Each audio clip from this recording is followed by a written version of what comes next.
Welcome back, everybody. Do you know who is sunshine personified? Our dear friend. She's a home economist. I love her food. She's so knowledgeable. She teaches me things all the time. Mairlyn Smith, good morning.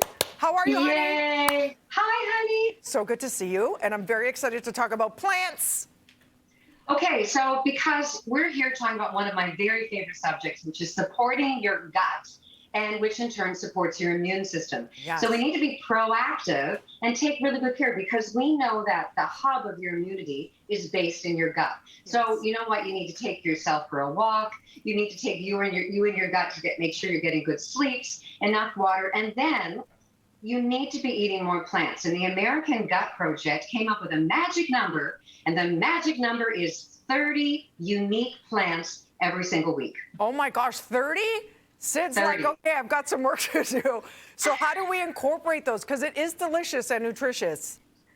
Right. Okay. So I think if you break it down into the 6 categories that are plants, okay? So you have vegetables, you have fruit, you have whole grains, pulses, which are the, chickpeas, soy, lentils, I've got mung beans here, and split peas. And then you're going to have nuts and seeds. So if you look at all of those and try to get 5 unique ones in a week, then you're going to get all the 30. I looked at my diet, Dina, and I bet if you looked at yours, you'd be getting more than 30. So Scott and I average about 45 to 55 unique plants every single week.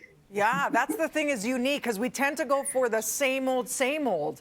So it's also important to get the fiber in, which you're always talking about for gut health, right, Mair? Well, you know what? That's the whole thing. One of the reasons why these 30 unique plants, or these 6 categories, work, aside from the fact they all have vitamins and minerals, is they have fiber.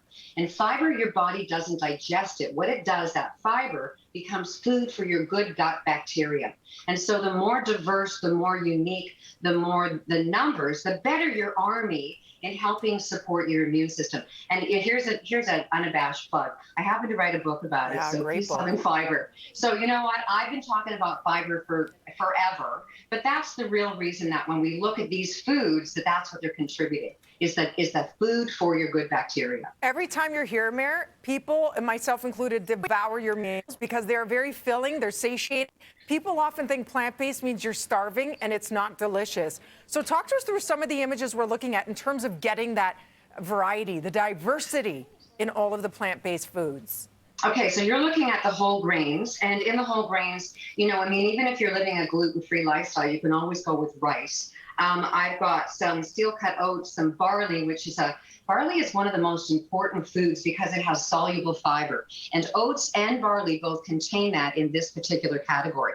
And your gut loves soluble. Now you're looking at the pulses, and once again, that's kind of a big kind of an umbrella for all those kinds. I really like the little green ones. They're the mung beans. And if you're starting off, or say you only get 10 a week, if you try to do 30, you will not leave your house, because your gut's gonna go, help me.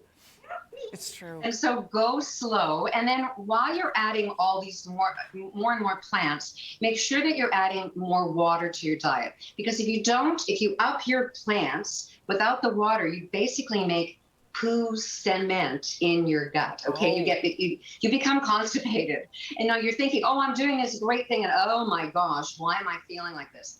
Because fiber absorbs water. So you want to make sure that you're upping your water as you up all of these different plants. Great tips. And I know you've taught me that some vegetables are better off raw nutritionally and others are better off cooked. So it's not what you think. This is why we need your book. It is a bestseller for a reason. It is called Peace, Love, and Fiber. Mair, where do we pick it up?